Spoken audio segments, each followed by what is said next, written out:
ഈ വാർത്താ ദിനത്തിലെ പ്രധാന റിപ്പോർട്ടുകളുമായി വാർത്താമഴ ആരംഭിക്കുന്നു. ഞാൻ എസ് വിജയകുമാർ. തിരുവനന്തപുരം വഞ്ചിയൂർ കോടതിയിലെ അഭിഭാഷകയെ മർദ്ദിച്ച അഡ്വക്കേറ്റ് ബെയ്ലിൻ ദാസ് അറസ്റ്റിൽ. പ്രതി പിടിയിലായത് പൂന്തുറയിലെ വീട്ടിലെത്തി മടങ്ങുമ്പോൾ. തുമ്പ പോലീസ് കസ്റ്റഡിയിലെടുത്ത ബെയ്ലിൻ ദാസിനെ DCPയുടെ നേതൃത്വത്തിൽ ചോദ്യം ചെയ്തു. പ്രതിയെ ഉടൻ മജിസ്ട്രേറ്റിന് മുന്നിൽ ഹാജരാക്കും. പിന്തുണച്ച എല്ലാവർക്കും നന്ദിയെന്ന് മർദ്ദനമേറ്റ അഡ്വക്കേറ്റ് ശ്യാമിലി 24നോട് പറഞ്ഞു. പോലീസിൻ്റെ അന്വേഷണം വളരെ തൃപ്തികരമാണ്. എല്ലാ രംഗത്തുള്ളവരും എന്നെ വളരെയധികം സഹായിച്ചിട്ടേ ഉള്ളൂ. പ്രത്യേകിച്ച് എനിക്ക് ഈ അവസരത്തിൽ നന്ദി മാത്രമേ പറയാനുള്ളൂ. കേരള പോലീസിൻ്റെ ഇടപെടൽ വളരെ വളരെ സത്യസന്ധമായിട്ടും ഊർജ്ജപരമായിട്ടുമാണ് കേസ് അന്വേഷിച്ചത്. പ്രത്യേകിച്ച് SI മഞ്ജു മാം, CI സാർ എല്ലാവരും വളരെ ഊർജിതമായിട്ട് അന്വേഷിച്ചു. എൻ്റെ കൂടെ നിന്ന് സഹായിച്ച പ്രത്യേകിച്ച് മീഡിയ, നിങ്ങൾ കാരണമാണ് എനിക്ക് ഇത്ര പെട്ടെന്ന് നീതി ലഭിച്ചത്. എല്ലാവരോടുള്ള നന്ദി മാത്രമേ എനിക്ക് ഈ അവസരത്തിൽ പറയാനുള്ളൂ. എൻ്റെ ബാർ അസോസിയേഷൻ, ബാർ കൗൺസിൽ, പ്രത്യേകിച്ച് എന്നെ കാണാമെന്ന മിനിസ്റ്റർ, നമ്മുടെ മുഖ്യമന്ത്രി, പ്രതിപക്ഷ നേതാവൊക്കെ എന്നെ നേരിട്ട് വിളിച്ച് അദ്ദേഹത്തിൻ്റെ പിന്തുണ അറിയിക്കുകയായിരുന്നു. എല്ലാവരോടുള്ള നന്ദി മാത്രമേ എനിക്ക് ഈ അവസരത്തിൽ പറയാനുള്ളൂ. എല്ലാ ഭാഗത്തുനിന്നും, പ്രത്യേകിച്ച് പബ്ലിക് പ്രോസിക്യൂട്ടർ ഗീന മാമിൻ്റെ സഹായം, പള്ളിച്ച പ്രമോദ് സാർ, അവരൊക്കെ എൻ്റെ കൂടെ എല്ലാത്തിനും, ഹോസ്പിറ്റലിലൊക്കെ എല്ലാ കാര്യത്തിനും കൂടെ ഉണ്ടായിരുന്നു. പിന്നെ എൻ്റെ സഹപ്രവർത്തകർ അഡ്വക്കേറ്റ് വിനോദ് എബ്രഹാം, ഗോവിന്ദ്, ഇവരൊക്കെ എടുത്തു പറയേണ്ടതാണ്. അവർ അത്രയും സപ്പോർട്ടീവായിട്ട് നിന്നു.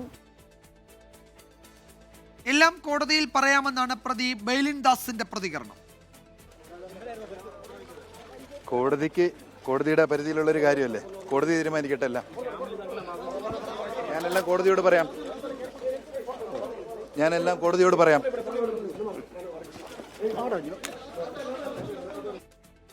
അശ്വിൻ പാലാഴി വിവരങ്ങൾ നൽകും തിരുവനന്തപുരത്ത് നിന്ന്. അശ്വിൻ, ഈ പ്രതിയെ മജിസ്ട്രേറ്റിന് മുന്നിൽ ഹാജരാക്കിയോ? ജാമ്യമില്ലാ വകുപ്പുകൾ പ്രകാരമാണല്ലോ കേസ്. അപ്പോൾ എന്തൊക്കെയാണ് ഇനി തുടർ നടപടികൾ, മറ്റു വിശദാംശങ്ങൾ എന്തൊക്കെയാണ് അശ്വിൻ? വിജയകുമാർ, നിലവിലിപ്പോൾ പിടിയിലായ ബെയ്ലിൻ ദാസിന്റെ അറസ്റ്റ് അല്പസമയം മുമ്പ് രേഖപ്പെടുത്തിയിട്ടുണ്ട്. ഇപ്പോൾ വൈദ്യപരിശോധനയ്ക്ക് വിധേയനാക്കി അതിന് ശേഷം മജിസ്ട്രേറ്റിന് മുന്നിലേക്ക് ഹാജരാക്കുക എന്നുള്ളതാണ് നടപടി. ഇനിയിപ്പോൾ ജാമ്യമില്ലാ വകുപ്പ്, സ്ത്രീത്വത്തെ അപമാനികളടക്കമുള്ള ജാമ്യമില്ലാ വകുപ്പുകളാണ് ചേർത്തിരിക്കുന്നത്. എന്താണ് നടപടി എന്നുള്ളത് അല്പസമയത്തിനുള്ളിൽ തന്നെ അറിയാൻ സാധിക്കും. എന്തായാലും ഇന്ന് ഇയാൾ പള്ളിത്തറയിലുള്ള ബെയ്ലിൻ്റെ ഒരു സുഹൃത്തിൻ്റെ വീട്ടിലായിരുന്നു ഇക്കാലം അത്രയും ഒളിവിൽ കഴിഞ്ഞിരുന്നത് എന്നുള്ളതാണ് പോലീസ് പറയുന്നത്.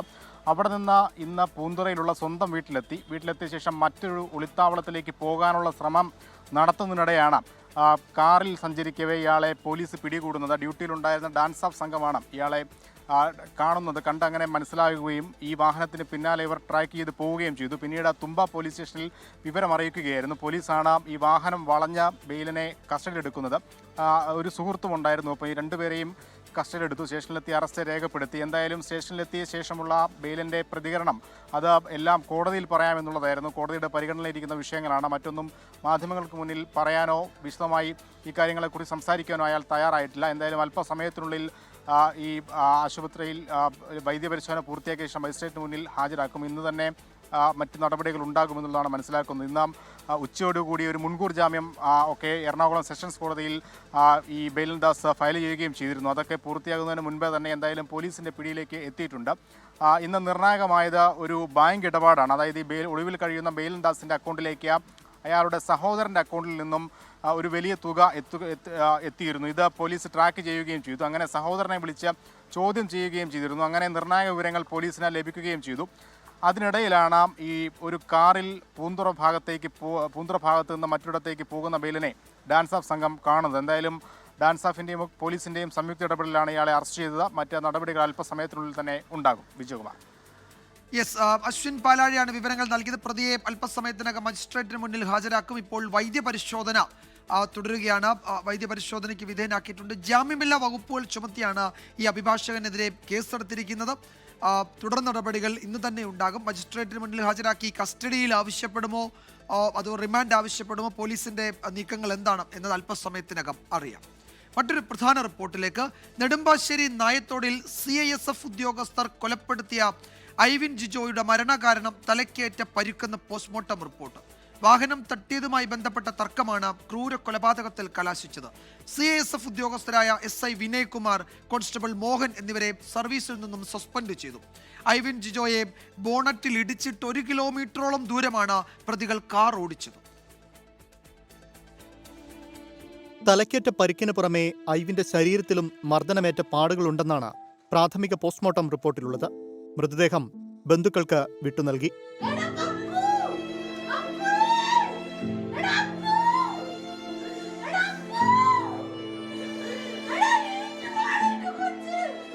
രാത്രി 11 മണിയോടെ കാലടി തോബ്ര റോഡിലാണ് ഹോട്ടൽ ഷെഫായ ഐവിൻ ജിജോയും CASF ഉദ്യോഗസ്ഥരും തമ്മിൽ കാർ തട്ടിയതുമായി ബന്ധപ്പെട്ട് തർക്കമുണ്ടായത്. പിന്നാലെ CASF ഉദ്യോഗസ്ഥർ ഐവിനെ കാർ ഇടിപ്പിച്ചു. ഇടിയുടെ ആഘാതത്തിൽ യുവാവ് CASF ഉദ്യോഗസ്ഥരുടെ കാറിന്റെ ബോണറ്റിൽ അകപ്പെട്ടു. വാഹനം നിർത്താതെ ഐവിനുമായി CASF ഉദ്യോഗസ്ഥർ 1 കിലോമീറ്റർ സഞ്ചരിച്ചു. കൊടും ക്രൂരത. വണ്ടിയിൽ കയറ്റുമ്പോൾ ജീവൻ ഉണ്ടായിരുന്നില്ല, ആളെ എടുത്ത് കയറ്റാൻ പറ്റുന്ന അവസ്ഥയായിരുന്നില്ല. പിന്നെ ഇവിടുത്തെ ചെറുപ്പക്കാരെല്ലാവരും കൂടിയിട്ട് ഈ പാൻറ്റിൻ്റെ അവിടെ ബെൽറ്റുമേൻ ബനിയന്മേൻ പിടിച്ചുള്ളൂ. ശരീരത്തിൽ പിടിച്ചാൽ ചിലപ്പോൾ ഊരി പോരുന്ന അവസ്ഥയിലാണ്. ഈ ഭാഗം മൊത്തം അരഞ്ഞ മാതിരിയാണ് ഇരിക്കുന്നത്. നമുക്കത് കണ്ടാൽ സാധാരണ ഒരു മനുഷ്യനെ കണ്ടുക്കാൻ പറ്റാത്ത അവസ്ഥയായിരുന്നു. വണ്ടി ആളെ റൂട്ടിലിട്ട് വണ്ടിമേ ഒരച്ച മാതിരി തോന്നണം ശരീരം കണ്ടു കഴിഞ്ഞാൽ. പ്രതികളുമായി തർക്കിക്കുന്ന വീഡിയോ ഐവിൻ സ്വന്തം മൊബൈലിൽ പകർത്തിയതായി റൂറൽ SP പറഞ്ഞു. കൊലക്കുറ്റം ചുമത്തിയാണ് കേസെടുത്തിരിക്കുന്നത്. നമുക്ക് അങ്ങനെ കുറച്ച് എവിഡൻസുകളൊക്കെ കിട്ടിയിട്ടുണ്ട്. അത് വെരിഫൈ ചെയ്തുകൊണ്ടിരിക്കുകയാണ്. അവിടുത്തെ ഉണ്ടായിരുന്ന ഐ വിറ്റ്നസ് ഒക്കെ നമുക്ക് പറഞ്ഞ രീതിയിൽ 2 ആൾക്കാർ സംശയ രീതിയിൽ ഉണ്ടായിരുന്നു. അവർ 2 പേരെയും നമ്മൾ നിരീക്ഷണത്തിലെടുത്തിട്ടുണ്ട്. നിലവിൽ അവരിപ്പോൾ നമ്മുടെ സർവൈലൻസിലാണ്. സസ്പെൻഡ് ചെയ്ത CASF ഉദ്യോഗസ്ഥർക്കെതിരെ ആഭ്യന്തര അന്വേഷണം നടത്താൻ കേന്ദ്ര ആഭ്യന്തര വകുപ്പ് നിർദ്ദേശം നൽകിയിട്ടുണ്ട്. പ്രതികളെ നാളെ കോടതിയിൽ ഹാജരാക്കും. നാളെ 2:30-ക്കാണ് കൊല്ലപ്പെട്ട ഐവിൻ ജിജോയുടെ സംസ്കാരം. വാഹനമുരസിയതിന്റെ പേരിൽ ഒരു യുവാവിനെ കൊലപ്പെടുത്തുക, അതും 2 സുരക്ഷാ ഉദ്യോഗസ്ഥർ. കൊടും ക്രൂരതയുടെ മറുപേരായി മാറിയിരിക്കുകയാണ് ഈ 2 CISF ഉദ്യോഗസ്ഥർ. കൊച്ചിയിൽ നിന്ന് വിഷ്ണു കച്ചേരിക്കൊപ്പം വിഷ്ണു സുരേഷ്, 24. ഏകമകനെ നഷ്ടപ്പെട്ട വേദനയിൽ കഴിയുകയാണ് നെടുമ്പാശ്ശേരിയിൽ CISF ഉദ്യോഗസ്ഥർ കൊലപ്പെടുത്തിയ ഐവിന്റെ കുടുംബം. ജോലിക്കായി പോയ മകൻ എന്താണ് സംഭവിച്ചത് എന്ന കാര്യത്തിൽ ഇപ്പോഴും വ്യക്തമായി മറുപടി പറയാൻ കുടുംബത്തിന് കഴിയുന്നില്ല. ഐവിനും CISF ഉദ്യോഗസ്ഥർക്കും തമ്മിൽ മുൻപ് പ്രശ്നങ്ങൾ ഉണ്ടായിരുന്നു എന്നതിന് തെളിവുകളൊന്നുമില്ലെന്ന് സുഹൃത്തുക്കളും പറയുന്നു. എൻ്റെ പപ്പ മിലിറ്ററിയാ, എൻ്റെ രാജ്യം സംരക്ഷിച്ചതാ. എന്നിട്ട് എൻ്റെ മകനെ കൊച്ചുമോനെ അവർ കൊന്ന് ബോണറ്റ് കെട്ടിയിരുത്തിയില്ലേ. ഇന്നലെ ജോലിക്കായി വീട്ടിൽ നിന്നിറങ്ങിയതാണ് ഐവിൻ. ജോലിസ്ഥലത്തെത്തിയില്ലെന്ന് ആദ്യം അറിഞ്ഞു. അപകടം സംഭവിച്ചു എന്ന് പിന്നീട് പോലീസ് അറിയിച്ചു. ആശുപത്രിയിലെത്തിയപ്പോൾ കണ്ടത് ജീവനറ്റ മകന്റെ ശരീരം. എന്താണ് സംഭവിച്ചതെന്ന് ഇപ്പോഴും കുടുംബത്തിന് വ്യക്തത വന്നിട്ടില്ല. യാത്രമധ്യേ ഉണ്ടായ തർക്കത്തിന് കൊല്ലണമായിരുന്നോ എന്നാണ് കുടുംബം ചോദിക്കുന്നത്. കൊന്നിടണ്ടായിരുന്നു. അവർക്ക് എന്തോരു ദേഷ്യം ഉണ്ടായാലും അവർക്ക് ദേഷ്യം ഉണ്ടായാലും എൻ്റെ കൊച്ചിൻ്റെ കാലോ കയ്യോ തല്ലി ഓടിച്ചിട്ടാണെങ്കിലും ഞങ്ങൾക്ക് കുഴപ്പമില്ലായിരുന്നു. കൊല്ലണ്ടായിരുന്നു. ഞങ്ങൾക്ക് ഒരൊറ്റ മോനാ ഉള്ളത്. അവന് സേഫായിട്ട് പോകാൻ വേണ്ടിയിട്ടാണ് കാറ് വരെ കൊടുത്തു വിടുന്നത്. ഏക മകനാണ് ഐവിൻ. രാത്രി ജോലിയായതിനാൽ അപകടം ഒഴിവാക്കാനാണ് കാർ നൽകിയത്. ഇതുവരെ ഒരു പ്രശ്നവും ഉണ്ടായിട്ടില്ല. വീട്ടിൽ ചിലപ്പോൾ ഇച്ചിരി ഒച്ചയെടുക്കുമോ ഞങ്ങളോട് ദേഷ്യപ്പെടുകയോ അത് 1 മിനിറ്റ് നേരത്തേക്കുള്ള അത് കഴിയുമ്പോൾ തീരും. അങ്ങനെയാണ്. അല്ലാതെ പുറത്തിറങ്ങി കഴിഞ്ഞാൽ ഒരു മനുഷ്യരോടും ഒരു രീതിയിലും ഒരു ഇതുമില്ല. നെടുമ്പാശ്ശേരിയിൽ ഫ്ലൈറ്റ് കിച്ചണിലാണ് ഐവിൻ ജോലി ചെയ്യുന്നത്. CISF ഉദ്യോഗസ്ഥരുമായി മുൻപ് ഒരു പ്രശ്നവും ഉണ്ടായിട്ടില്ലെന്ന് സുഹൃത്തുക്കൾ. അവരായിട്ടുള്ള ഇതില്ല. ഞങ്ങൾ വേറെ കമ്പനി ഇതായതുകൊണ്ട് അവരായിട്ടുള്ള ഇതില്ല. അങ്ങനെ ഒരിക്കലും ഉണ്ടാകുന്ന ഇതില്ല. കാരണം അവരെ ഞങ്ങൾക്ക് പരിചയമില്ല. അവരായിട്ടുള്ള കോൺടാക്ട് ഞങ്ങൾക്കില്ല. ക്യാമറ പേഴ്സൺ മാഹിനൊപ്പം റാഫി കരീം, 24 കൊച്ചി. CPM സ്ഥാനാർത്ഥിക്ക് വേണ്ടി തപാൽ വോട്ടിൽ കൃത്രിമം നടത്തിയെന്ന പരാമർശത്തിൽ മലക്കം മറിഞ്ഞ് മുതിർന്ന CPM നേതാവ് G. സുധാകരൻ. പരാമർശം പൊതുവെ പറഞ്ഞതിൽ അല്പം ഭാവന കലർത്തിയതാണ്. ഒരു തവണ പോലും ബാലറ്റ് തുറന്നു നോക്കിയിട്ടില്ലെന്നും G. സുധാകരൻ പറഞ്ഞു. തപാൽ വോട്ട് പൊട്ടിച്ച് തിരുത്തിയെന്ന G. സുധാകരന്റെ ആദ്യ വെളിപ്പെടുത്തലിനെ തള്ളി ആലപ്പുഴ CPM നേതൃത്വവും രംഗത്തെത്തി. സുധാകരനെതിരെ കേസെടുക്കണമെന്ന ജില്ലാ കളക്ടറുടെ നിർദ്ദേശത്തിൽ ആലപ്പുഴ സൗത്ത് പോലീസ് നിയമോപദേശം തേടി. 1989 ആലപ്പുഴയിൽ നടന്ന തെരഞ്ഞെടുപ്പിൽ തപാലോട്ടിൽ കൃത്രിമം കാണിച്ചു എന്ന വെളിപ്പെടുത്തലാണ് G. സുധാകരനെയും പാർട്ടി നേതൃത്വത്തെയും ഒരുപോലെ വെട്ടിലാക്കിയത്. പക്ഷെ ഒട്ടിച്ചു തന്നാൽ ആരും അറിയില്ല എന്ത് കരുതൽ പാർട്ടി ഞങ്ങൾ ഒട്ടിക്കും. ഒട്ടിച്ച് വെരിഫൈ ചെയ്ത് ഞങ്ങൾ തിരിച്ച് എൻ്റെ പേര് കേസെടുത്താലും കുഴപ്പമൊന്നുമില്ല. വിവാദ പരാമർശം വാർത്തയായതോടെ മുഖ്യ തെരഞ്ഞെടുപ്പ് കമ്മീഷണർ കേസെടുക്കാൻ നിർദ്ദേശവും നൽകി. ഇതിന്റെ ഭാഗമായി അമ്പലപ്പുഴ തഹസിൽദാർ അൻവർ G. സുധാകരന്റെ പുന്നപ്രയിലെ വസതിയിലെത്തി മൊഴിയെടുത്തു. സുധാകരന്റെ പരാമർശത്തെ CPIM നേതൃത്വം തള്ളുകയും നിയമ നടപടികളിലേക്ക് കടക്കുകയും ചെയ്തതോടെ പരാമർശത്തിൽ നിന്ന് G. സുധാകരൻ മലക്കം മറിഞ്ഞു. ചേർത്തല കടക്കരപ്പള്ളിയിൽ നടന്ന CPI ലോക്കൽ സമ്മേളനത്തിലെ കുടുംബസംഗമത്തിലായിരുന്നു തിരുത്തൽ. ഞാനപ്പോൾ പൊതുവെ പറഞ്ഞതാണ്. ഞാൻ ആ പറഞ്ഞ കൂട്ടത്തിൽ ലേശം ഭാവനയെ കലർത്തി പറഞ്ഞു. അതെ, അങ്ങനെ സംഭവിച്ചിട്ടില്ല. നമ്മുടെ പാർട്ടി വിസലങ്ങ് ഒരു ബാലറ്റും തുറന്നു നോക്കിയിട്ടില്ല, ഒരു ബാലറ്റും ആരും തിരുത്തിയിട്ടില്ല. ഞാൻ അതിലൊന്നും പങ്കെടുത്തിട്ടേ ഇല്ല. ഞാൻ ഇന്നവരെ കണ്ടുകൊണ്ട് ചെയ്തിട്ടുമില്ല. വാർത്ത നൽകിയതിൽ മാധ്യമങ്ങൾക്കും വിമർശനം. നമ്മുടെ മാധ്യമങ്ങളെ കൊണ്ട് എടുത്തിട്ട് നമുക്ക് വേറെ വാർത്തയൊന്നുമില്ല. സുധാകരന്റെ വെളിപ്പെടുത്തലിനെ CPIM ജില്ലാ നേതൃത്വം തള്ളി. തെരഞ്ഞെടുപ്പ് അട്ടിമറിക്കുന്ന പാരമ്പര്യം CPIM-നില്ല. അന്വേഷണം നടക്കട്ടെ എന്നും CPIM ജില്ലാ സെക്രട്ടറി R. നാസർ. അതേസമയം വിവാദ പ്രസംഗത്തിൽ കേസെടുക്കണമെന്ന് ആലപ്പുഴ ജില്ലാ കളക്ടർ സൗത്ത് പോലീസിന് കത്ത് നൽകി. പോലീസ് ഇത് സംബന്ധിച്ച നിയമ ഉപദേശം തേടി. 1989 നടന്ന സംഭവമായതുകൊണ്ടാണ് നിയമ ഉപദേശത്തിന് വിട്ടതെന്ന് സൗത്ത് പോലീസ് അറിയിച്ചു. G. സുധാകരന്റെ വെളിപ്പെടുത്തൽ ജനാധിപത്യത്തോടുള്ള CPIM കാണിക്കുന്ന വെല്ലുവിളിയാണെന്നും നിയമ നടപടി സ്വീകരിക്കുന്നതിൽ BJP ഇടപെടുമെന്ന് BJP ജില്ലാ നേതൃത്വം വാർത്താക്കുറിപ്പിലൂടെ അറിയിച്ചു. 24 ആലപ്പുഴ. KPCC അധ്യക്ഷ സ്ഥാനത്ത് നിന്ന് മാറ്റിയതിലെ അതൃപ്തി പരസ്യമാക്കി K. സുധാകരൻ. തന്നെ മാറ്റിയതിന് പിന്നിൽ സ്വാർത്ഥ താല്പര്യമുള്ള ചില നേതാക്കളാണ്. ദേശീയ തലത്തിൽ പ്രവർത്തിക്കുന്ന ഒരു നേതാവ് കേരളത്തിൽ സംഘടനാ പോരായ്മ എന്ന് നിരന്തരം AICC അറിയിച്ചെന്നും K. സുധാകരൻ തുറന്നടിച്ചു. കേരളത്തിന്റെ ചുമതല തനിക്ക് ലഭിച്ചാൽ വലിയ പൊളിച്ചെഴുത്തുണ്ടാകുമെന്നും K. സുധാകരൻ 24-നോട് പറഞ്ഞു. K. സുധാകരനെ കേട്ടും അനുനയിപ്പിച്ചുമാണ് നേതൃമാറ്റ തീരുമാനത്തിൽ എത്തിയതെന്ന കോൺഗ്രസ് നേതൃത്വത്തിന്റെ പ്രതികരണങ്ങളെ അപ്പാടെ തള്ളുന്നതാണ് ഈ തുറന്നു പറച്ചിൽ. തനിക്ക് നിരാശയുണ്ട്, അത് മറച്ചുവെക്കുന്നില്ലെന്ന് K. സുധാകരൻ 24-നോട്. എനിക്ക് നിരാശയുണ്ട്, സ്വാഭാവികം. ഇതിനാ മറച്ചു വെക്കുന്നു. അതിൻ്റെ പിന്നിലുള്ള ആളുകളെയൊന്നും കണ്ടെത്താൻ ഞാൻ ശ്രമിച്ചിട്ടില്ല. കാരണം ശത്രുക്കളെ ഉണ്ടാക്കാൻ എനിക്ക് താല്പര്യമില്ല. ചില നേതാക്കൾ തന്നെ പ്രസിഡന്റ് സ്ഥാനത്ത് നിന്ന് നീക്കാൻ നീക്കങ്ങൾ നടത്തി. കേരളത്തിൽ സംഘടനാപരമായി ഇല്ലാത്ത പ്രശ്നങ്ങൾ AICC നേതൃത്വത്തിന് മുന്നിൽ നിരന്തരമായി അവതരിപ്പിച്ചെന്നും K. സുധാകരൻ തുറന്നടിച്ചു. അഖിലേന്ത്യാ തലത്തിലുള്ള ഒരു നേതാവ് എല്ലാ അത്തരം കാര്യങ്ങളൊക്കെ പറഞ്ഞിട്ടുണ്ടെന്നാണ് എനിക്ക് ലേറ്റസ്റ്റായിട്ട് കിട്ടിയ അഭിപ്രായങ്ങൾ. സംസ്ഥാനത്ത് സജീവമായി നിൽക്കുകയാണ് തന്റെ ലക്ഷ്യം. വർക്കിംഗ് കമ്മിറ്റി അംഗമെന്ന നിലയിൽ കേരളത്തിന്റെ ചുമതല തനിക്ക് ലഭിക്കുമെന്നാണ് സൂചനയെന്നും K. സുധാകരൻ സൂചിപ്പിച്ചു. പാർട്ടി ഏൽപ്പിച്ചാൽ ഞാൻ എനിക്ക് ഡയറക്റ്റായിട്ട് അങ്ങനെ ഒരു ഇൻഫർമേഷൻ വന്നിട്ടില്ല. I got it from outside of party leaders. ഏത് പ്രതിബന്ധങ്ങളുണ്ടെങ്കിലും അതിനെ തട്ടിമാറ്റി പോകാനുള്ള നട്ടെല്ല് എനിക്കുണ്ട്. കേരളത്തിൽ വരാനിരിക്കുന്ന തെരഞ്ഞെടുപ്പുകളിൽ തനിക്ക് ഇടപെടാൻ സാധിക്കുമെന്നാണ് സുധാകരന്റെ പ്രതീക്ഷ. അരുൺ പൂപ്പറബ, 24 കണ്ണൂർ. KPCC അധ്യക്ഷ സ്ഥാനത്ത് നിന്ന് മാറ്റിയതിൽ പരസ്യ അതൃപ്തി പ്രകടിപ്പിച്ച K. സുധാകരന്റെ പ്രതികരണത്തിന് മറുപടി പറയേണ്ട എന്നാണ് നേതൃതലത്തിലെ ധാരണ. സുധാകരന്റെ പരാമർശങ്ങളോട് പ്രതികരിക്കാനില്ലെന്ന KPCC പ്രസിഡന്റ് സണ്ണി ജോസഫിന്റെയും പ്രവർത്തക സമിതി അംഗം രമേശ് ചെന്നിത്തലയുടെ നിലപാടിൽ ഇത് വ്യക്തവുമാണ്. K. മുരളീധരൻ മാത്രമാണ് സുധാകരനെ പിന്തുണച്ച് രംഗത്തെത്തിയത്. നിയമസഭാ തിരഞ്ഞെടുപ്പ് വരെ അധ്യക്ഷ സ്ഥാനത്ത് തുടരാൻ ആഗ്രഹിച്ചിരുന്ന K. സുധാകരന് നേതൃമാറ്റത്തിൽ അതൃപ്തിയുണ്ടെന്ന് നേതൃത്വത്തിന് അറിവുള്ള കാര്യമാണ്. എന്നാൽ മാധ്യമങ്ങളിലൂടെ അത് പരസ്യമാക്കുമെന്ന് പ്രതീക്ഷിച്ചിരുന്നില്ല.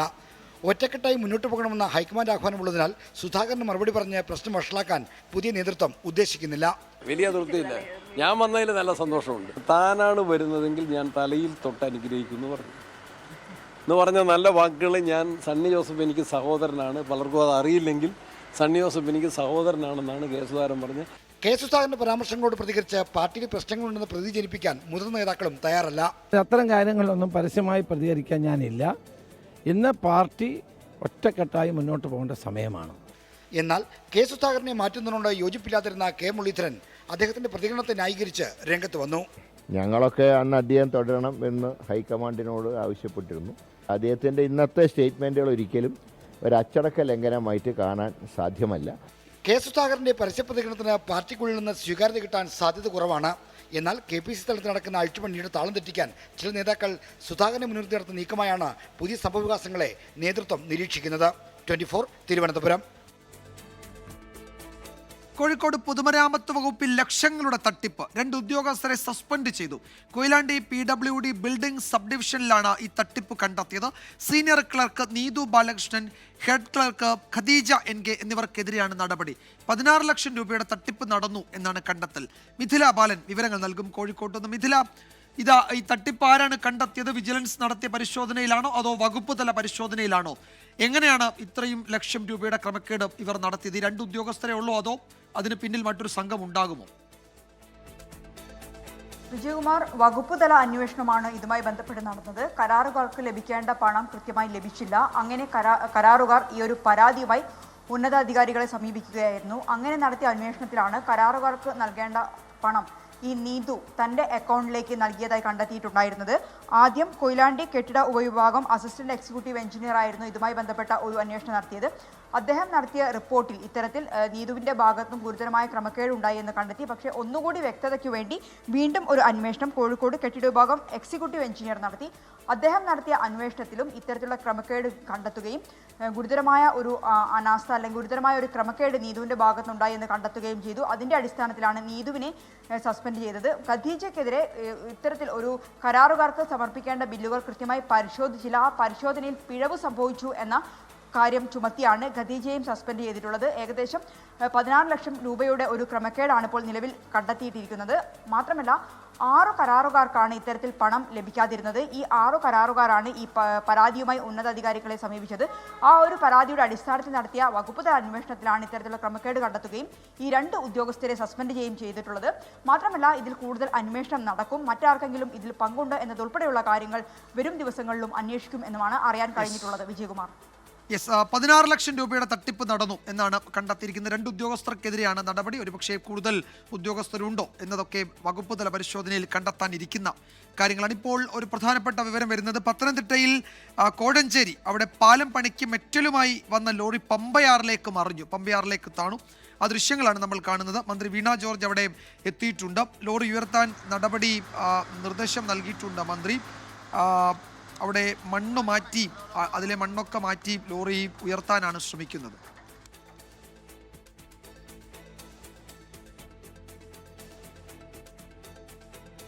പത്തനംതിട്ട കോഴഞ്ചേരിയിൽ നിന്നുള്ള ദൃശ്യങ്ങളാണ് പ്രേക്ഷകർ കാണുന്നത്. അവിടെ പമ്പയാറിലേക്ക് ആ ലോറി വീഴുകയാണ്. അതവിടെ താണിട്ടുണ്ട്. അപ്പോൾ അത് എടുക്കാനുള്ള പുഴയിൽ നിന്ന് പമ്പയാറിൽ നിന്ന് എടുക്കാനുള്ള ശ്രമം തുടരുകയാണ്. AV ജയശങ്കർ വിവരങ്ങൾ നൽകും. ജയശങ്കർ, അതിൽ എത്ര ആളുകൾ ഉണ്ടായിരുന്നു? അവരൊക്കെ സുരക്ഷിതരാണോ?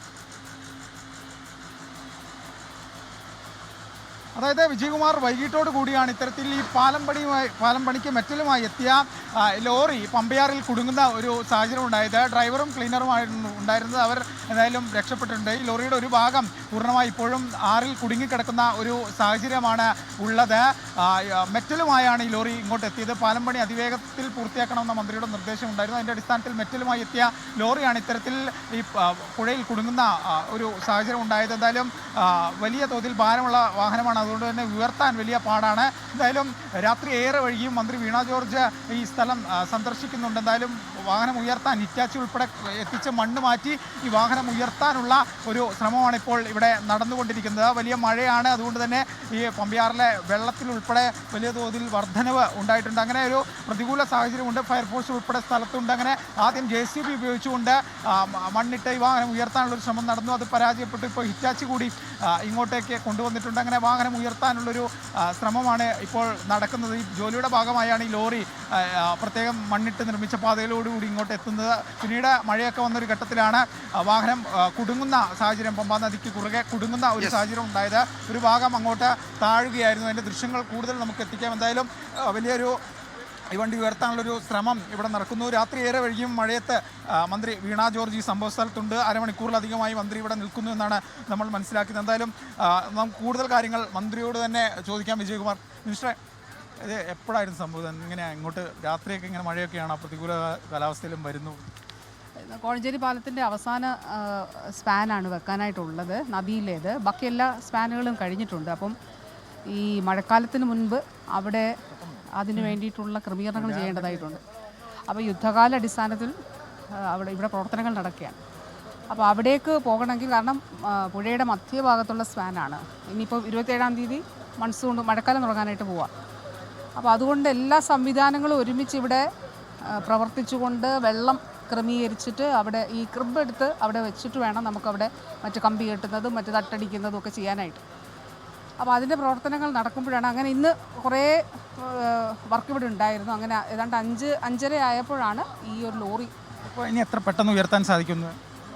ഇപ്പോൾ മഴ പെയ്തതുകൊണ്ട് ഈ അതിനുള്ളിലുള്ള എന്താണ് അതിന് വെയിറ്റ് അതവിടെ കൂടിയിട്ടുണ്ട്. പത്തനംതിട്ട കോഴഞ്ചേരിയിലാണ് പാലം പണിക്ക് എത്തിയതാണ്, മെറ്റലുമായി എത്തിയതാണ്. അവിടെ അത് പുഴയിലേക്കുള്ള വഴിയിൽ ആ ഭാഗത്ത് പുതഞ്ഞു പോയി എന്നാണ് മനസ്സിലാക്കാൻ കഴിയുന്നത്. എന്തായാലും അവിടെ അല്പസമയത്തിനകം അത് ഉയർത്തി ജോലി തുടരാൻ കഴിയും. മഴ പെയ്യുന്നുണ്ട്, പുഴയിലെ ജലനിരപ്പ് ഉയരുമോ എന്നൊരു ആശങ്കയൊക്കെ ഉണ്ട്. മന്ത്രി വീണ ജോർജ് അവിടെ എത്തിയിട്ടുണ്ട്. വിശദാംശങ്ങളാണ് എ.വി. ജയശങ്കർ നൽകിയത് കോഴഞ്ചേരിയിൽ നിന്ന്.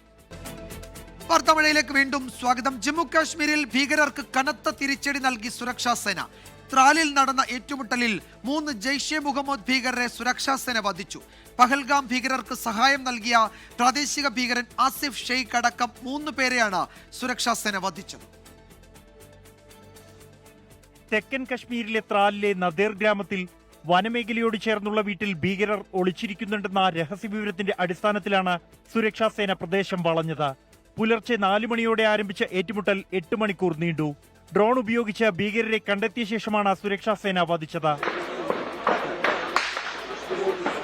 12 മണിയോടെ ഏറ്റുമുട്ടൽ പൂർത്തിയായതായും പ്രദേശത്ത് തെരച്ചിൽ തുടരുമെന്നും ജമ്മുകശ്മീർ പോലീസ് അറിയിച്ചു.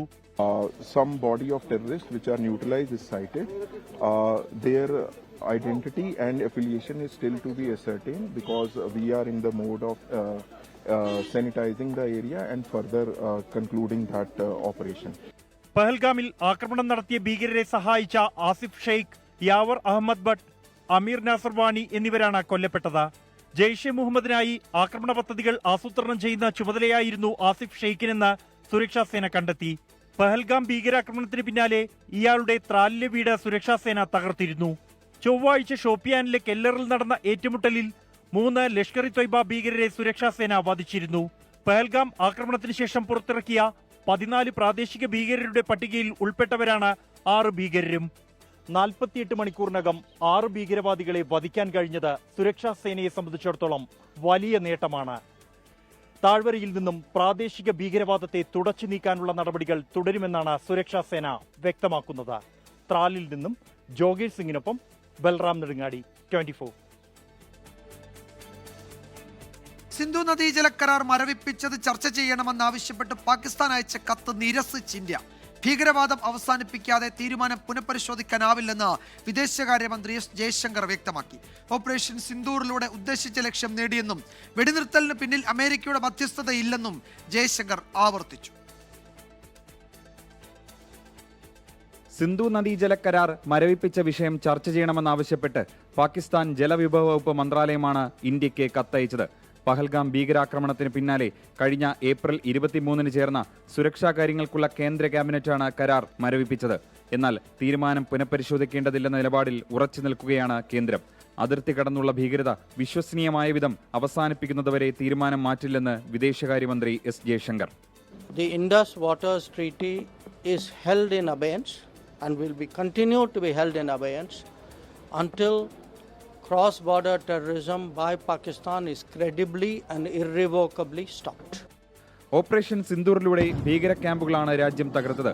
ഇതിൽ നിന്നും പാക് സൈന്യത്തിന് മാറി നിൽക്കാമായിരുന്നു. പക്ഷേ ആ നല്ല ഓപ്ഷൻ സ്വീകരിക്കാതിരിക്കാനാണ് പാകിസ്ഥാൻ തീരുമാനിച്ചത്. മെയ് 10 തിരിച്ചടിയിൽ പാകിസ്ഥാന് കാര്യമായ നാശനഷ്ടമുണ്ടായി. ഇതിന്റെ തെളിവുകളടക്കം പുറത്തുവന്നു. വെടിനിർത്തലിന് അമേരിക്കൻ മധ്യസ്ഥത ഇല്ലെന്നും പാകിസ്ഥാനുമായുള്ള ചർച്ച എന്നും ഉഭയകക്ഷിപരമായിരിക്കുമെന്നും ജയശങ്കർ വ്യക്തമാക്കി. പഹൽഗാം ആക്രമണത്തിന് പിന്നിലെന്ന് സംശയിക്കുന്ന ദി റെസിസ്റ്റന്റ് ഫ്രണ്ടിനെ ഭീകരരുടെ പട്ടികയിൽപ്പെടുത്താൻ UN ആസ്ഥാനത്തേക്ക് ഇന്ത്യ പ്രത്യേക സംഘത്തെ അയച്ചു. ഉപരോധ കമ്മിറ്റിയെ കാണുന്ന സംഘം തീവ്രവാദ വിരുദ്ധ കമ്മിറ്റിയുടെ മുന്നിൽ തെളിവുകൾ ഹാജരാക്കും. 24 ഡൽഹി. ഇതുമായി ബന്ധപ്പെട്ട് ഇപ്പോൾ വരുന്ന റിപ്പോർട്ടിലേക്കാണ്. വിദേശകാര്യമന്ത്രി ഡോക്ടർ എസ് ജയശങ്കറുമായി കൂടിക്കാഴ്ച നടത്തിയ അഫ്ഗാൻ വിദേശകാര്യമന്ത്രി മൗലവി അമീർ ഖാൻ അടിസ്ഥാനരഹിതമായ പ്രചാരണം വഴി ഇരു രാജ്യങ്ങൾക്കുമിടയിൽ ഭിന്നത സൃഷ്ടിക്കാനുള്ള ശ്രമങ്ങളെ അപലപിച്ച അഫ്ഗാൻ നിലപാടിനെ ഇന്ത്യ സ്വാഗതം ചെയ്തു.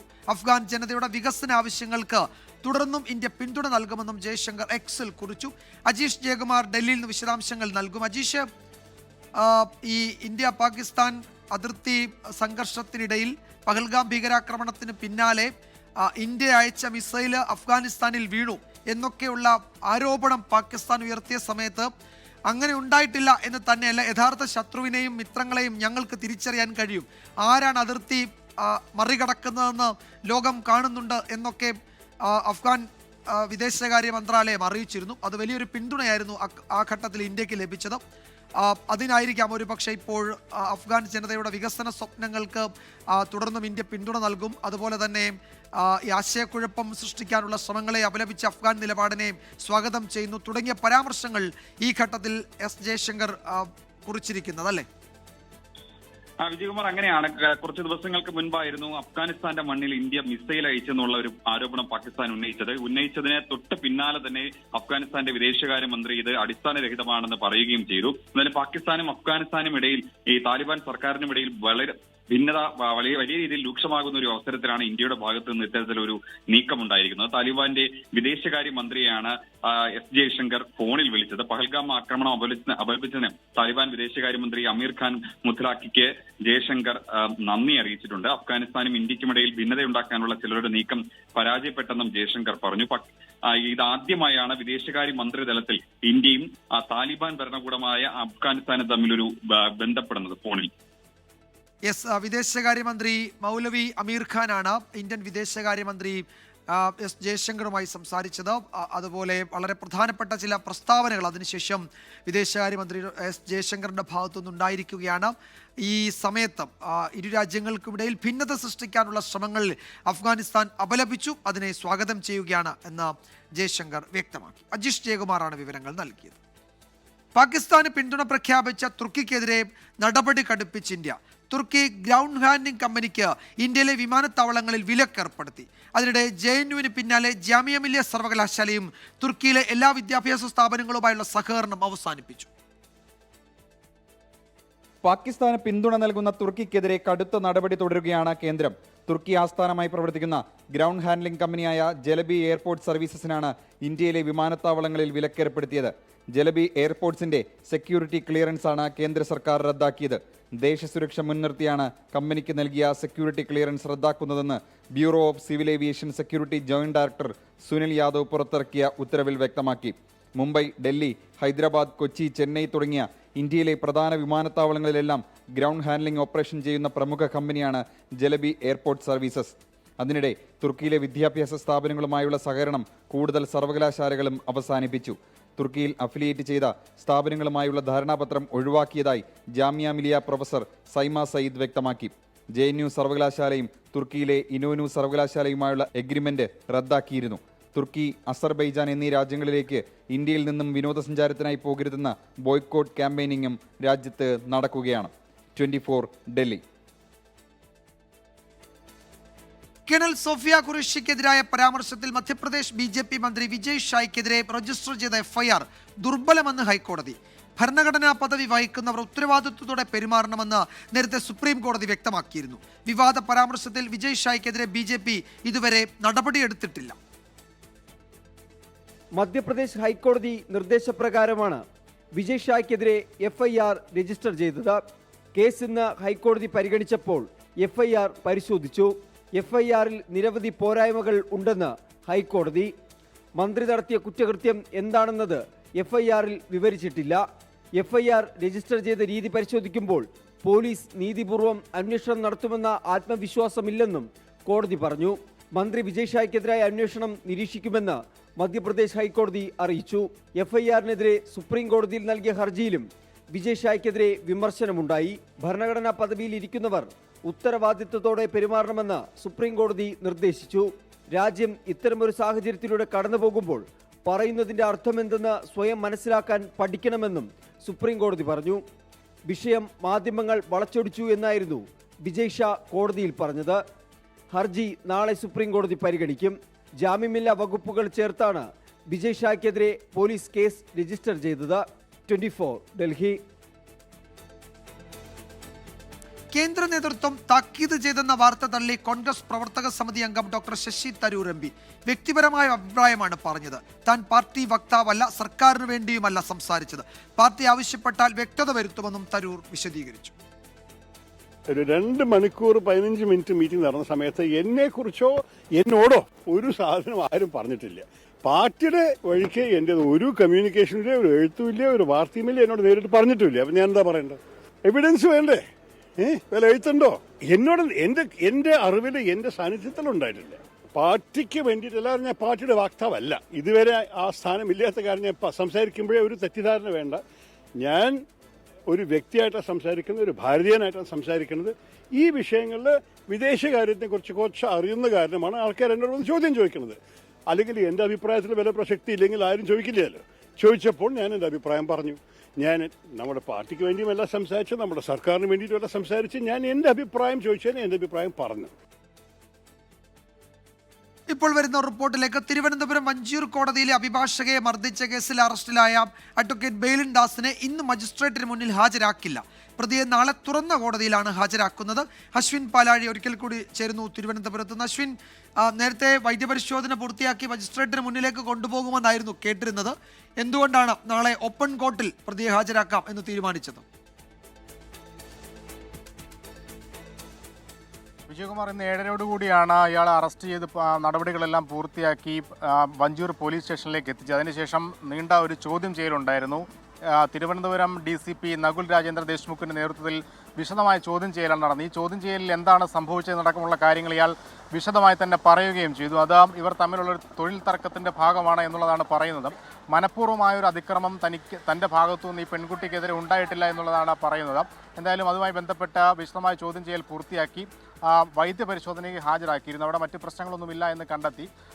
എന്തായാലും അത് DCP അടക്കമുള്ളവരുടെ തീരുമാനപ്രകാരമാണ് നാളെ മജിസ്ട്രേറ്റിന് മുന്നിൽ, അതായത് ഇന്ന് മജിസ്ട്രേറ്റിന് മുന്നിൽ ഹാജരാക്കേണ്ട നാളെ തുറന്ന കോടതിയിൽ അഡ്വക്കേറ്റ് ബെയിലിൻ ദാസിനെ ഹാജരാക്കിയാൽ മതി എന്നൊരു തീരുമാനത്തിലേക്ക് എത്തിയത്. ഇന്ന് രാത്രി എന്തായാലും ബെയിലിൻ ദാസ് വഞ്ചൂർ പോലീസ് സ്റ്റേഷനിലായിരിക്കും കഴിയുക. നാളെ രാവിലെ 10 മണിയോടുകൂടി വഞ്ചൂരിലെ അഡീഷണൽ സെഷൻസ് കോടതിയിൽ രാവിലെ 10 മണിയോടുകൂടി ബെയിലിൻ ദാസിനെ ഹാജരാക്കും എന്നുള്ളതാണ് നിലവിൽ അറിയിച്ചിരിക്കുന്നത്. കോടതിയിൽ ഹാജരാക്കാനുള്ള നടപടിക്രമങ്ങളെല്ലാം പൂർത്തിയായിട്ടുണ്ട്. എന്തായാലും ആ തീരുമാനം അല്പസമയം മുമ്പാണ് സ്ഥിരീകരിച്ചത്. വിജയകുമാർ. യെസ്, അശ്വിൻ പാലാഴിയാണ് വിവരങ്ങൾ നൽകിയത്. പ്രതിയെ നാളെ ഓപ്പൺ കോർട്ടിൽ ഹാജരാക്കാനാണ് തീരുമാനം. ഇന്ന് മജിസ്ട്രേറ്റിന് മുന്നിൽ ഹാജരാക്കാൻ ആദ്യം ആലോചിച്ചെങ്കിലും അത് നാളത്തേക്ക് മാറ്റുകയായിരുന്നു. മറ്റൊരു പ്രധാന റിപ്പോർട്ടിലേക്ക്. യുക്രൈൻ വെടിനിർത്തലുമായി ബന്ധപ്പെട്ട് തുർക്കിയിൽ നടക്കാനിരുന്ന സമാധാന ചർച്ചകളിൽ അനിശ്ചിതത്വം. പുടിനുമായി താൻ കൂടിക്കാഴ്ച നടത്താത്ത റഷ്യ യുക്രൈൻ വെടിനിർത്തൽ ചർച്ചയിൽ പുരോഗതി ഉണ്ടാകില്ലെന്ന് US president Donald Trump. Russian president പങ്കെടുക്കാതെ ചർച്ചയിൽ പങ്കെടുക്കില്ലെന്ന് യുക്രൈൻ പ്രസിഡന്റ് സെലൻസ്കിയും വ്യക്തമാക്കി. ബഹിഷ്കരണ ആഹ്വാനങ്ങൾക്കിടയിലും പാകിസ്ഥാനൊപ്പമെന്ന് ആവർത്തിച്ച തുർക്കി president Recep Tayyip Erdogan. Russia Ukraine സമാധാന ചർച്ചകളിൽ പുരോഗതിയുണ്ടാകണമെങ്കിൽ പുടിനുമായി കൂടിക്കാഴ്ച നടക്കണമെന്നാണ് ട്രംപിന്റെ നിലപാട്. ഇസ്താംബുളിൽ ഇന്ന് വെടിനിർത്തൽ ചർച്ച നടക്കാനിരിക്കെയാണ് അമേരിക്കൻ പ്രസിഡന്റിന്റെ ഈ പ്രസ്താവന. എന്നാൽ പുടിനും ട്രംപും ചർച്ചയ്ക്കായി തുർക്കിയിലെത്തിയിട്ടില്ല. അതേസമയം എർദോഗനുമായി സെലൻസ്കി അങ്കാറയിൽ ചർച്ച നടത്തി.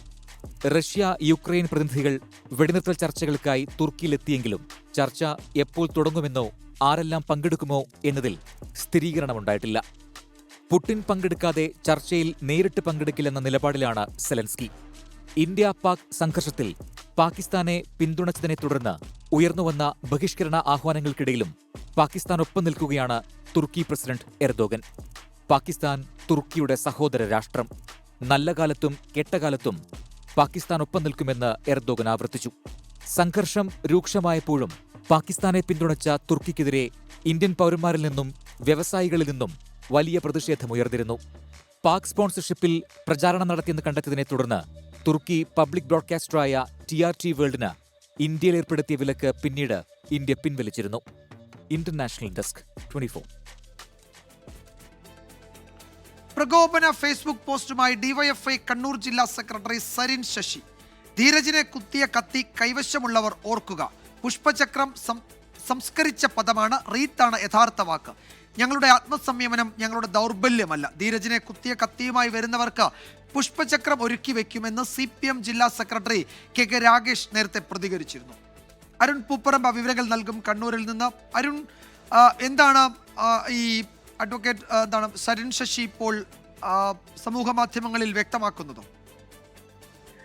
വിജയകുമാരി, മലപ്പട്ടം സംഘർഷത്തിന് ശേഷം ഇത്തരത്തിലുള്ള പ്രകോപന പ്രതികരണങ്ങൾ സമൂഹ മാധ്യമങ്ങളിലും അല്ലാതെയും ഉണ്ടാവുകയാണ്. ഇന്നലെയാണ് ഈ യൂത്ത് കോൺഗ്രസിന്റെ പദയാത്രക്കിടെ പ്രകോപനപരമായിട്ടുള്ള മുദ്രാവാക്യം യൂത്ത് കോൺഗ്രസ് പ്രവർത്തകർ മുഴക്കിയത്. ധീരജിനെ കുത്തിയ കത്തി അറബിക്കടലിൽ തള്ളിയിട്ടില്ല എന്നായിരുന്നു ആ പ്രകോപന മുദ്രാവാക്യം. അതിനെതിരെ വ്യാപക പ്രതിഷേധം CPM ഉയർത്തിയിരുന്നു. ഇന്ന് വൈകിട്ട് നടന്ന മലപ്പട്ടത്ത് നടന്ന പ്രതിഷേധ പൊതുയോഗത്തിനിടെ ഇതിനെതിരെ ജില്ലാ സെക്രട്ടറി CPM-ന്റെ ജില്ലാ സെക്രട്ടറി KK രാഗേഷും പ്രതികരിച്ചിരുന്നു. ധീരജിനെ കുത്തിയ കത്തിയുമായി വരുന്നവർക്ക് പുഷ്പചക്രം ഒരുക്കി വെക്കും എന്നായിരുന്നു KK രാഗേഷിന്റെ പ്രതികരണം. ഇപ്പോൾ ഫേസ്ബുക്കിലൂടെയാണ് ഡിവൈഎഫ്ഐയുടെ കണ്ണൂർ ജില്ലാ സെക്രട്ടറി സരിൻ ശശി ഒരു പ്രകോപന രീതിയിലുള്ള ഒരു പ്രതികരണം നടത്തിയിട്ടുള്ളത്. ധീരജിനെ കുത്തിയ കത്തി കൈവശമുള്ളവർ ഓർക്കുക, പുഷ്പചക്രം സംസ്കരിച്ച പദമാണ്, റീത്താണ് യഥാർത്ഥ വാക്ക്, ഞങ്ങളുടെ ആത്മസമ്മേളനം ഞങ്ങളുടെ ദൗർബല്യമല്ലെന്നും സരിൻ ശശി ഫേസ്ബുക്കിലൂടെ പ്രതികരിച്ചിരിക്കുകയാണ്. അതായത് തുടർച്ചയായിട്ടുള്ള പ്രകോപനം ഇരുവിഭാഗങ്ങളിൽ നിന്നും ഈ മലപ്പട്ടം സംഘർഷത്തിന് ശേഷം അതിന് പിന്നാലെ ഉണ്ടാവുന്നു എന്നതാണ് ഏറ്റവും പ്രധാനപ്പെട്ട കാര്യം. ഈ തുടർ സംഘർഷങ്ങളില്ലാതെ ഇരിക്കുന്നതിന് വേണ്ടി പോലീസിന്റെ കർശന ജാഗ്രത നിർദ്ദേശം അല്ലെങ്കിൽ നിരീക്ഷണവും സുരക്ഷാ നടപടികൾ ഒക്കെ ഒരു ഭാഗത്ത് നടക്കുമ്പോഴാണ് മറുവശത്ത് നേതാക്കൾ തന്നെ ഇത്തരത്തിൽ പ്രകോപനപരമായിട്ടുള്ള പ്രതികരണങ്ങളുമായി മുന്നോട്ട് പോകുന്നത്. അരുൺ പൂപ്പറമ്പയാണ് വിവരങ്ങൾ നൽകിയത്. നേരത്തെ KK രാഗേഷ് ഇക്കാര്യത്തിൽ ഒരു പ്രതികരണം നടത്തിയിരുന്നു. ഇന്നലെ യൂത്ത് കോൺഗ്രസിന്റെ പ്രതിഷേധ മാർച്ചിൽ നടത്തിയ പ്രകോപന മുദ്രാവാക്യങ്ങളോടാണ് ഇപ്പോൾ CPM DYFI നേതാക്കൾ പ്രതികരിക്കുന്നത്. അരുൺ പൂപ്പറമ്പയാണ് വിശദാംശങ്ങൾ നൽകിയത്. വാർത്താമഴ തുടരും ഇടവേളയ്ക്ക് ശേഷം. വാർത്താമഴയിലേക്ക് വീണ്ടും സ്വാഗതം. മുസ്ലിം ലീഗ് ദേശീയ നേതൃത്വത്തിൽ ആദ്യമായി വനിതകളെ ഉൾപ്പെടുത്തി പുതിയ ഭാരവാഹികളെ പ്രഖ്യാപിച്ചു. കേരളത്തിൽ നിന്നുള്ള ജയന്തി രാജനും തമിഴ്നാട്ടിലെ ഫാത്തിമ മുസറഫും ദേശീയ അസിസ്റ്റന്റ് സെക്രട്ടറിമാരായി. ദേശീയ ജനറൽ സെക്രട്ടറിയായി PK കുഞ്ഞാലിക്കുട്ടിയും പ്രസിഡന്റായി പ്രൊഫസർ ഖാദർ മൊയ്തീനും തുടരും. സംഘടനാ തലത്തിലെ ചരിത്രപരമായ പ്രഖ്യാപനമാണ് മുസ്ലിം ലീഗ് ദേശീയ സമ്മേളന വേദിയിലുണ്ടായത്. ദേശീയ കമ്മിറ്റിയിൽ വനിതാ സാന്നിധ്യം. വയനാട്ടിൽ നിന്നുള്ള ജയന്തി രാജനും ദേശീയ വനിതാ ലീഗ് അധ്യക്ഷയും ചെന്നൈ കൗൺസിലറുമായ ഫാത്തിമ മുസഫറും അസിസ്റ്റന്റ് സെക്രട്ടറിമാരായി. മുസ്ലിം ലീഗിനകത്തെ മെമ്പർഷിപ്പിൽ ഭൂരിപക്ഷവും വനിതകളുടേതാണ്. മുസ്ലിം ലീഗ് എന്നും വനിതാ ലീഗിനെ പരിഗണിച്ചിട്ടുണ്ട്. മറ്റ് രാഷ്ട്രീയ പാർട്ടികളെ പോലെയുള്ള ഒരു പരിഗണനയായിരിക്കാം നിങ്ങൾ പ്രതീക്ഷിക്കുന്നത്. പക്ഷേ ഞങ്ങൾക്കെപ്പോഴും താങ്ങും തണലുമായിട്ടാണ് ഈ പ്രസ്ഥാനം നിന്നിട്ടുള്ളത്. This is a very happy moment. We are grateful to our leaders for appointing us and giving us the opportunity. It's a very right time that they are doing this. ദേശീയ ജനറൽ സെക്രട്ടറിയായി PK കുഞ്ഞാലിക്കുട്ടിയും പ്രസിഡന്റായി ഖാദർ മൊയ്തീനും തുടരും. പ്രധാന നേതാക്കളെ എല്ലാവരെയും കമ്മിറ്റിയിൽ നിലനിർത്തി. KPA മജീദും Zainul അബ്ദീനുമാണ് കേരളത്തിൽ നിന്നുള്ള പുതിയ വൈസ് പ്രസിഡന്റുമാർ. മുനവർ അലി തങ്ങളും ഹാരിസ് ബീരാൻ MP-യും ദേശീയ പ്രസിഡന്റുമാരുടെ പട്ടികയിൽ ഇടം പിടിച്ചു. ഭാരവാഹികളെ ഉയർത്തി സ്ത്രീകൾക്കും യുവാക്കൾക്കും പ്രാതിനിധ്യം നൽകിയും പാർട്ടിക്ക് ഊർജം പകരാനായെന്ന പ്രതീക്ഷയിലാണ് മുസ്ലിം ലീഗ്. 24 ചെന്നൈ. കാളികാവിലെ നരഭോജിക്കടുവയെ പിടികൂടാൻ സജ്ജമായി വനം വകുപ്പ്. ഡോക്ടർ അരുൺ സഖറിയുടെ നേതൃത്വത്തിലുള്ള 50-അംഗ സംഘം സ്ഥലത്തെത്തി. പാറശ്ശേരി പ്രദേശത്ത് 50 ക്യാമറകൾ സ്ഥാപിച്ചു. പ്രധാന ഉദ്യോഗസ്ഥരെല്ലാം ദൗത്യം കഴിയുന്നതുവരെ കാളികാവിൽ തുടരുമെന്ന് CCFT ഉമ പറഞ്ഞു. കാളികാവ് അടയ്ക്കാക്കുണ്ട് പാറശ്ശേരി റബ്ബർ എസ്റ്റേറ്റിൽ വെച്ച് ഗഫൂറിന്റെ ജീവനെടുത്ത കടുവയെ പിടികൂടുന്നതിനുള്ള ദൗത്യം വനം വകുപ്പ് ആരംഭിച്ചു. സ്ഥലത്ത് 50 ക്യാമറകളും 3 കൂടുകളും സ്ഥാപിച്ചു. കടുവയുള്ള സ്ഥലം കണ്ടെത്തുക എന്നതാണ് ആദ്യ വെല്ലുവിളി. ഇതിനായി ഡ്രോൺ നിരീക്ഷണം നാളെ രാവിലെ മുതൽ തുടങ്ങുമെന്ന് CCFT ഉമ. 50 ക്യാമറ ട്രാപ്സുകൾ ഇന്ന് നമുക്ക് ഇവിടെ സംഘടിപ്പിക്കുന്നുണ്ട്, ഡിപ്ലോയ് ചെയ്യാൻ പോകുന്നുണ്ട്. വെറ്റിനറി ഡോക്ടേഴ്സ് ഡോക്ടർ അരുൺ സഖാരിയുടെ നേതൃത്വത്തിൽ ഡോക്ടർ അജേഷ്, ഡോക്ടർ ശ്യാം ഇവിടെ ഉണ്ട്. നാളെ രാവിലെ വയനാട്ടിൽ നിന്ന് ഡ്രോൺ സ്ക്വാഡും വരുന്നുണ്ട്. ഞങ്ങളുടെ ടീം ഇവിടെ തന്നെ ഉണ്ട്. ഇത് എന്തായാലും നമ്മൾ ഇതിൻ്റെ സൊല്യൂഷൻ ഉണ്ടാക്കിയിട്ട് ഇവിടെ നിന്ന് ഇറങ്ങും. വയനാട്ടിൽ നിന്നുള്ള കുങ്കിയാന കുഞ്ചുവിനെ പാറശ്ശേരിയിൽ എത്തിച്ചു. സ്ഥലത്തിന്റെ ഭൂപ്രകൃതിയാണ് പ്രധാന വെല്ലുവിളിയെന്ന് doctor Arun Zacharia. Operation start ചെയ്തു. നമ്മൾ എവിഡൻസ് ആദ്യം എടുക്കുക എന്നുള്ളതാണ്. ഇത് പ്രസൻസ് എവിടെ നിന്നുണ്ടാകും നമുക്ക് ഏറ്റവും വലിയ ഇഷ്യൂ. അതിനാണ് നമ്മൾ ക്യാമറ ഡിപ്ലോയ് ചെയ്യുന്നത്. ആനിമലിനെ ലൊക്കേറ്റ് ചെയ്യുക എന്നുള്ളതാണ്, ഐഡന്റിഫൈ ചെയ്യുക എന്നുള്ളതാണ്. അത് എവിടെയാണ് ഇതിന്റെ പ്രസൻസ് ഉണ്ടാവുക എന്നുള്ളതാണ് നോക്കുകയാണ് നമ്മൾ ഏറ്റവും വലിയ ചലഞ്ച്. ഗഫൂറിന്റെ മൃതദേഹം മഞ്ചേരി മെഡിക്കൽ കോളേജിലെ പോസ്റ്റ്മോർട്ടത്തിന് ശേഷം ബന്ധുക്കൾക്ക് വിട്ടുകൊടുത്തു. കല്ലാമൂല ജുമാ മസ്ജിദിലാണ് ഖബറടക്കം. കുടുംബത്തിന് സർക്കാർ പ്രഖ്യാപിച്ച ധനസഹായത്തിന്റെ ആദ്യ ഗഡു നാളെ കൈമാറും. 24 മലപ്പുറം. വനം വകുപ്പ് കസ്റ്റഡിയിലെടുത്തയാളെ ഇറക്കിക്കൊണ്ടുപോയ സംഭവത്തിൽ KU ജനീഷ് കുമാർ MLA-ക്കെതിരെ കേസെടുത്തു പോലീസ്. വനം വകുപ്പ് ജീവനക്കാരെ MLA ഭീഷണിപ്പെടുത്തിയെന്നും പ്രതിയെ ഇറക്കിക്കൊണ്ടുപോയി എന്നും FIR-ൽ പറയുന്നു. നടുവത്തുമൂഴി റേഞ്ച് ഓഫീസർ നൽകിയ പരാതിയിലാണ് കൂടൽ പോലീസ് ജനീഷ് കുമാർ MLA-ക്കെതിരെ കേസെടുത്തത്. പാടം ഫോറസ്റ്റ് സ്റ്റേഷനിലെ സംഘർഷത്തിലും പ്രതിയെ ഇറക്കിക്കൊണ്ടുപോയതിലുമാണ് കേസ്. ഉദ്യോഗസ്ഥരുടെ ജോലി തടസ്സപ്പെടുത്തിയെന്നും ഭീഷണിപ്പെടുത്തിയെന്നും എഫ്ഐആറിൽ പറയുന്നു. വനംവകുപ്പ് ഉദ്യോഗസ്ഥരുടെ മൊഴി ഉൾപ്പെടെ രേഖപ്പെടുത്തിയ ശേഷമാണ് കൂടൽ പോലീസ് കേസ് രജിസ്റ്റർ ചെയ്തത്. കേസെടുത്തെങ്കിലും MLAയെ അറസ്റ്റ് ചെയ്യുന്നത് ഉൾപ്പെടെയുള്ള നടപടികളിലേക്ക് ഉടൻ കടക്കേണ്ട എന്നാണ് പോലീസ് തീരുമാനം. നിയമസഭാ സാമാജികനായതിനാൽ സ്പീക്കറുടെ ഉൾപ്പെടെ അനുമതി തേടിയ ശേഷമായിരിക്കും തുടർ നടപടികൾ. അതേസമയം വന്യജീവി ആക്രമണങ്ങൾക്കെതിരെ നാളെ കോന്നി ഡിവിഷണൽ ഫോറസ്റ്റ് ഓഫീസിലേക്ക് CPIM പ്രതിഷേധ മാർച്ച് നടത്തും. ഏരിയ കമ്മിറ്റികളുടെ നേതൃത്വത്തിലാണ് മാർച്ച്. 24 പത്തനംതിട്ട. ഉത്തർപ്രദേശിലും പശ്ചിമ ബംഗാളിലും അത്യാധുനിക മണ്ണ് പരിശോധനാ കേന്ദ്രങ്ങൾ ആരംഭിച്ച് പ്രമുഖ പൊട്ടറ്റോ ചിപ്സ് ബ്രാൻഡായ ലെയ്സ്. മണ്ണ് സംരക്ഷണ പുനർജീവന പദ്ധതികളുടെ ഭാഗമായാണ് കേന്ദ്രങ്ങൾ ആരംഭിച്ചത്. കാർഷികോൽപാദനം വർദ്ധിപ്പിക്കാനും മണ്ണിനെ സമ്പുഷ്ടീകരിക്കാനുമുള്ള പ്രവർത്തനങ്ങളാണ് ഈ കേന്ദ്രങ്ങളിൽ നടക്കുക. കർഷകർക്ക് മണ്ണിന്റെ ഫലഭൂയിഷ്ഠതയെക്കുറിച്ച് മികച്ച അവബോധം നൽകാൻ മണ്ണ് പരിശോധനാ കേന്ദ്രങ്ങളിലൂടെ സാധിക്കുമെന്ന് പെപ്സിക്കോ പറഞ്ഞു. റിപ്പോർട്ടോടെ വാർത്താമഴ അവസാനിക്കുന്നു. നാളെ വീണ്ടും കാണാം. ശുഭരാത്രി.